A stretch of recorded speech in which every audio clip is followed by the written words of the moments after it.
Hello everyone, स्वागत है आप सभी लोगों का आज के सेशन में।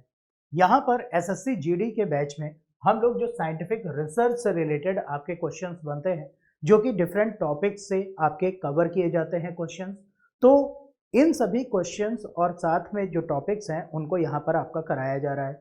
ठीक है, तो जिन लोगों ने अभी तक और इससे प्रीवियस के वीडियोस को नहीं देखा है वो सभी लोग प्लेलिस्ट में जा करके प्रीवियस वीडियोस को देख लेंगे और जल्दी से आप लोग अपनी प्रेजेंस को कमेंट बॉक्स में शो करिए कि आप सभी लोग प्रिपरेशन के लिए तैयार हैं और तैयारी कर रहे हैं। ठीक है, तो सभी लोग जल्दी से कमेंट बॉक्स में आ जाइए। अब यहाँ पर आज का जो हम लोगों का टॉपिक रहेगा वो है चेन शुंग वू, जिनको कि ड्रैगन लेडी के नाम से जाना जाता था। और इन्होंने भौतिकी का एक नियम है जिसको हम लोग जानते हैं पूरे 16वीं शताब्दी से लेकर के 19वीं शताब्दी तक ये माना जाता रहा कि ये नियम कभी भी डिसअप्रूव नहीं होगा, लेकिन चेन शुंग वू ने इस नियम को भी डिसअप्रूव किया और इसके लिए इनको नोबेल प्राइज भी मिला है 1950 के दशक में। लेकिन गैरतलब ये है कि उस समय पर जो साइंटिफिक सोसाइटीज हुआ करती थी वो फीमेल्स को ज्यादा तवज्जो नहीं देती थी। इनके साथ ड्रॉबैक ये हुआ कि इनका जो नोबेल प्राइज मिला उसमें डिस्क्रिप्शन में इनका प्रॉपर इनके वर्क का पूरा डिस्क्रिप्शन नहीं दिया हुआ था। ठीक है, तो इस चीज को जानना जरूरी है कि इनका किस किस फील्ड में योगदान रहा और क्यों इनको नोबेल प्राइज मिला।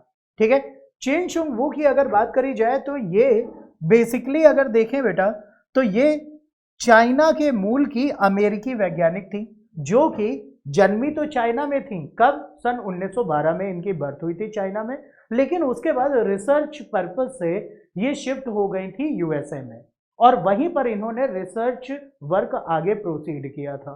ठीक है, क्लियर। अब यहां पर जो भौतिकी का जो नियम है इनका, ठीक है, भौतिकी के नियम में यह कहा जाता है कि कोई भी पदार्थ जो कि कणों से मिलकर के बना है, ठीक है, और उन कणों में अगर देखा जाए तो अणु और परमाणु आते हैं, तो अणुओं और परमाणुओं के मध्य जो यहाँ पर रिलेटिविटी है यानी कि इनके गुण धर्म में जो समरूपता है, तो वो समरूपता ये मानी जाती रही है कि ये एक समान ही रहती है, लेकिन उसको इन्होंने भिन्न रूप दिया, इसको इन्होंने सिद्ध किया। इनके कई सहकर्मी थी, उनके साथ मिलकर के इन्होंने ये कार्य किया था और इन्होंने समरूपता के सिद्धांत को डिसअप्रूव किया था। ठीक है, क्लियर। तो अब यहां पर हम लोग देखते हैं कि आखिरकार इनका फंक्शन क्या रहा, क्या क्या रोल रहा इनका और किस वजह से इनको नोबेल प्राइज मिला। ठीक है, तो यहां पर अगर हम लोग जाने बेटा कि फिजिक्स में अगर हम लोग देखें तो फिजिक्स में डिफरेंट जो बुक्स हैं, खास तौर पर न्यूक्लियर फिजिक्स की, न्यूक्लियर फिजिक्स यानी कि परमाणु भौतिकी की जो डिफरेंट बुक्स हैं उन वहीं तक इनका नाम सीमित रह गया है। आज के समय पर ज्यादा लोग इनके बारे में नहीं जानते हैं। ठीक है, लेकिन यहां पर अगर देखा जाए तो इनका जन्म जो है ये कहां पर हुआ था? 31 मई 1912 को चाइना में हुआ था और बाद में ये शिफ्ट हो गई थी कहां पर? संयुक्त राज्य अमेरिका यानी कि यूएसए में ये शिफ्ट हो गई थी।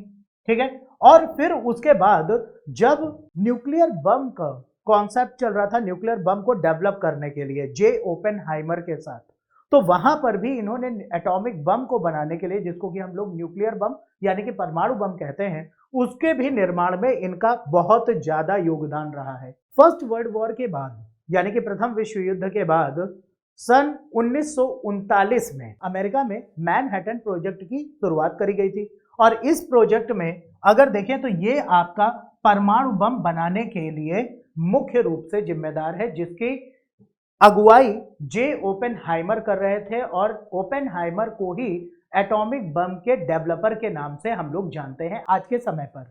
और साथ ही साथ अगर देखा जाए तो यहां पर जब जे ओपेनहाइमर ने ये कार्यक्रम शुरू किया था एटॉमिक बम को डेवलप करने के बाद, और हम सभी लोग जानते हैं कि सेकेंड वर्ल्ड वॉर की जो एंड है, जब एटॉमिक बम को ब्लास्ट किया गया हिरोशिमा और नागासाकी शहर जो कि जापान के हैं, और ये कब हुआ था?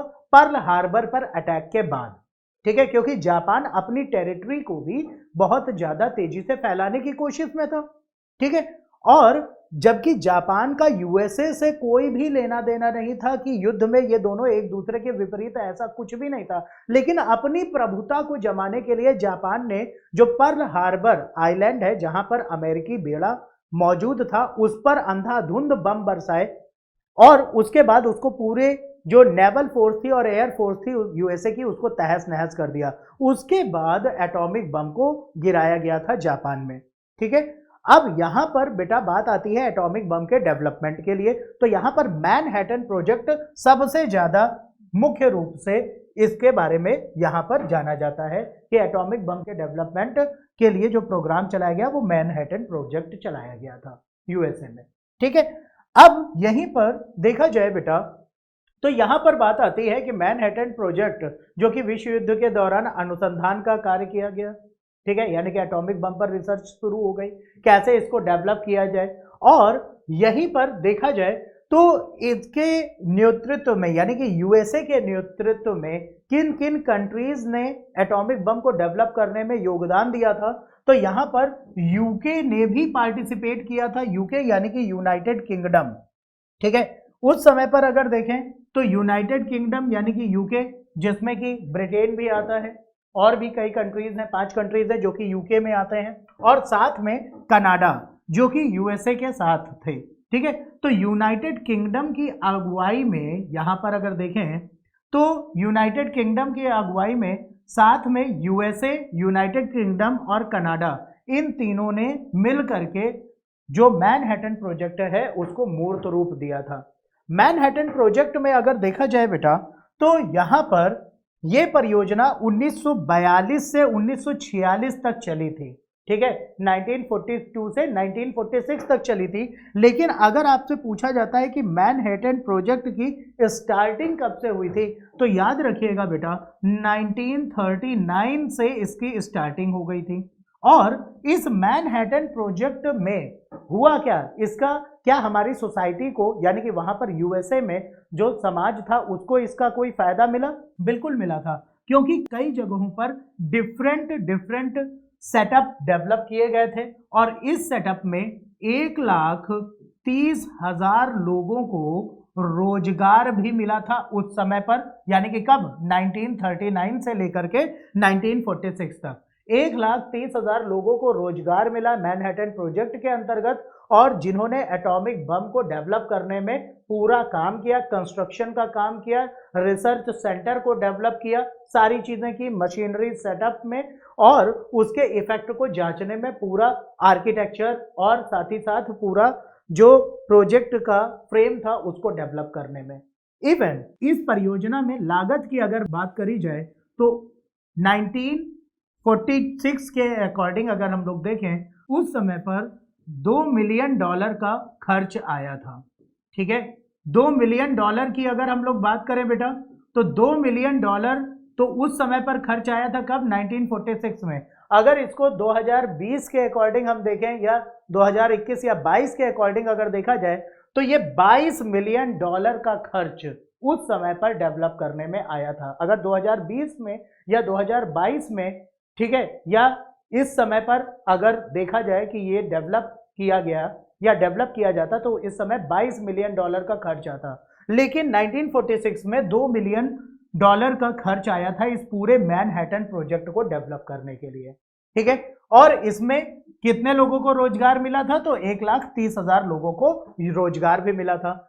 अब ये जो मैनहट्टन प्रोजेक्ट था एटॉमिक बम को डेवलप करने के लिए, इसमें अगर देखें तो इसकी अगुवाई जो यूएस फोर्स थी यानी कि अमेरिका की, यूनाइटेड स्टेट ऑफ अमेरिका, तो उस समय पर इसकी अगुवाई कर रहे थे एक तो फिजिकिस्ट थे यानी कि भौतिकविद थे जिनका नाम था जे ओपेनहाइमर, जिन्होंने एटॉमिक बम को डेवलप किया था। लेकिन साथ ही यहां पर जो सेना के कोर ऑफ इंजीनियर्स के मेजर थे जिनका नाम था मेजर जनरल लेस्ली ग्रोव्स, उनके निर्देशन में यह सारा कार्य संपन्न हुआ था मैनहट्टन प्रोजेक्ट।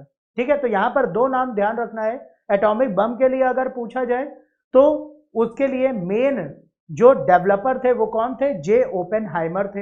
यह क्वेश्चन आपका पूछा भी जाता है कि एटॉमिक बम क्या डेवलपमेंट किसने किया था, यानी कि विकसित किसने किया था, तो ओपेनहाइमर का नाम आएगा।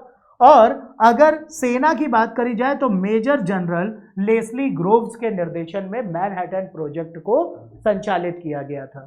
ठीक है, अब बात आती है यहां पर ड्रैगन लेडी के योगदान की बात करी जाए तो जो यूरेनियम के आइसोटोप्स हैं, यानी कि यूरेनियम के समस्थानिक है जिनका हम लोग इस्तेमाल करते हैं एटॉमिक बम को बनाने के लिए या न्यूक्लियर पावर प्लांट के लिए, तो पहले अलग अलग आइसोटोप्स डेवलप्ड नहीं थे। यहां पर डेवलपमेंट की बात करी जाए तो यूरेनियम में देखें तो यूरेनियम के 3 आइसोटोप्स हैं। एक तो है यूरेनियम 235 235, एक है यूरेनियम 238 और एक है यूरेनियम 239।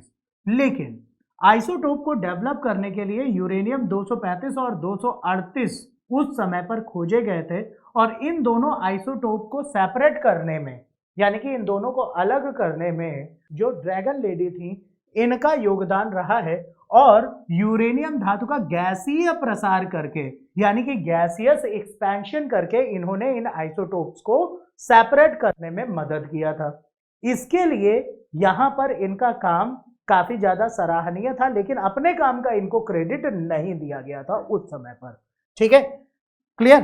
अब वही हम लोग अगर देखें तो विज्ञान में इनका जो सबसे ज्यादा, यानी कि फिजिक्स के फील्ड में अगर देखें तो यहां पर यूरेनियम 235 और 238 को इन्होंने सेपरेट किया। ये बहुत ही रिमार्केबल सक्सेस थी पूरी टीम के लिए, लेकिन यहां पर इनको इसके लिए ज्यादा क्रेडिट नहीं दिया गया। बाद में बात आती है जो थ्योरी है जिसको इन्होंने डिसअप्रूव किया था। ठीक है, और वो कौन सी थी, समरूपता का। समरूपता का जो सिद्धांत था जिसके बारे में शुरुआत में हम लोगों ने चर्चा करी थी कि समरूपता का सिद्धांत यानी कि किसी भी पदार्थ में जो पार्टिकल्स हैं, यानी कि परमाणु और अणु, उनके कैरेक्टर्स में जो सेम कैरेक्टर्स थे, यानी कि जो समान लक्षण थे, यही माना जाता था। लेकिन उसको इन्होंने डिसअप्रूव किया था समरूपता के सिद्धांत को, और इसके लिए मेन नेम इनका सबसे ज्यादा पब्लिश, यानी कि सभी लोगों ने इनको सराहा था और सभी लोगों ने इनके बारे में या इनके नाम के बारे में जाना था पूरे विश्व में। ठीक है, और यहां पर अगर हम लोग देखें तो हम सभी लोग जानते हैं कि जो भी पार्टिकल्स होते हैं उनमें कुछ ना कुछ सिमिलैरिटी होती है, लेकिन फिर भी चाहे वो प्रोटॉन हो, चाहे वो इलेक्ट्रॉन हो, चाहे वो न्यूट्रॉन हो, इन सभी में क्या है, इन सभी में अलग अलग रूप इनमें होते हैं, इनकी प्रॉपर्टीज अलग अलग होती हैं, और ये सभी चीजें इन्होंने यहाँ पर शो करी थी। ठीक है, और इसी के लिए इनको नोबेल प्राइज दिया गया था।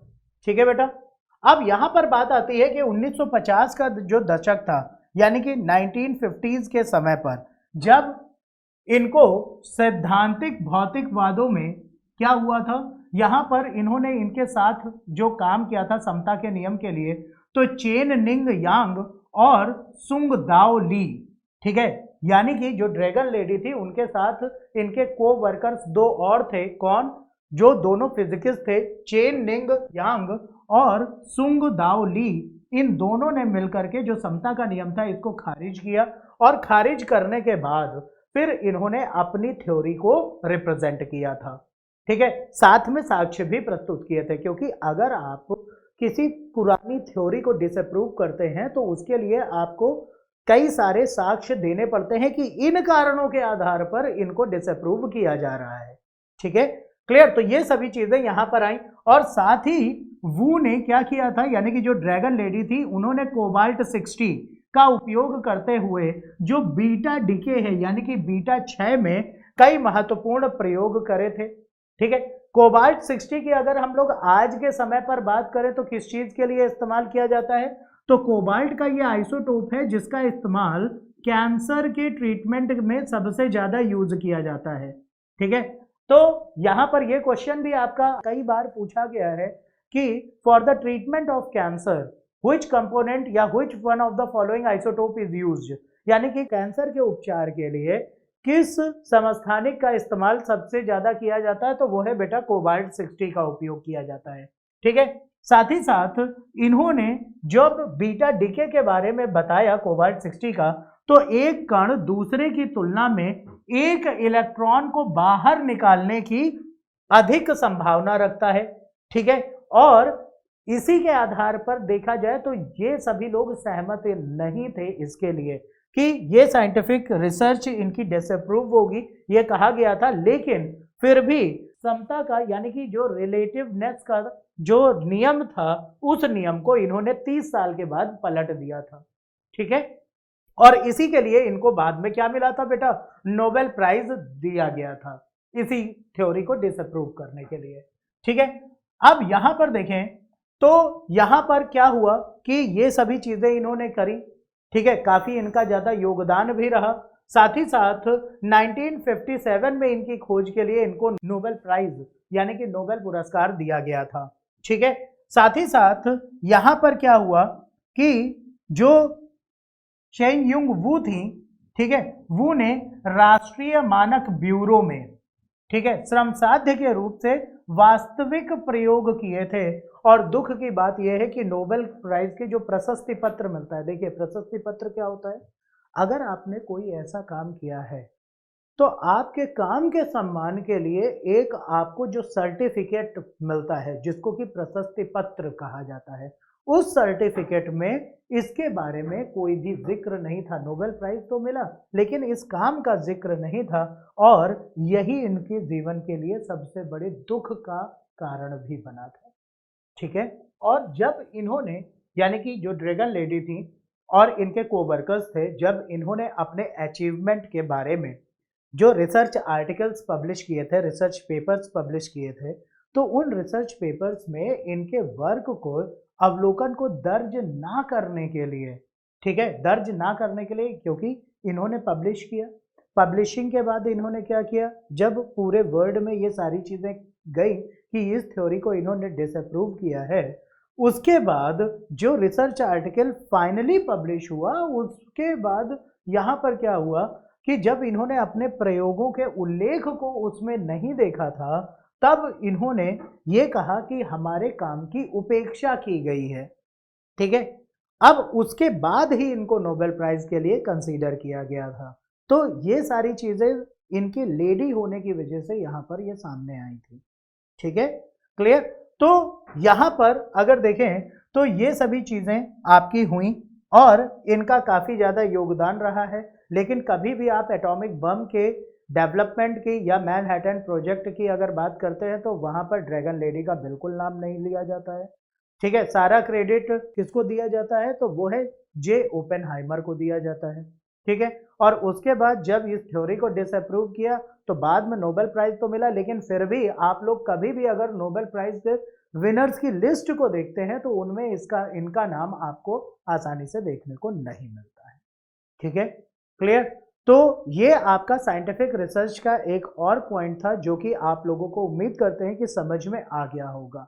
ठीक है, इससे रिलेटेड और भी जो साइंटिफिक रिसर्च के टॉपिक्स हैं और जो क्वेश्चंस हैं वो आपको यहाँ पर मिलते रहेंगे। तो सभी लोग अपनी प्रिपरेशन को एडवांस बनाते रहिए, पढ़ते रहिए, बढ़ते रहिए, सफलता 100% आपके कदम चूमेगी। That's all for today, thank you.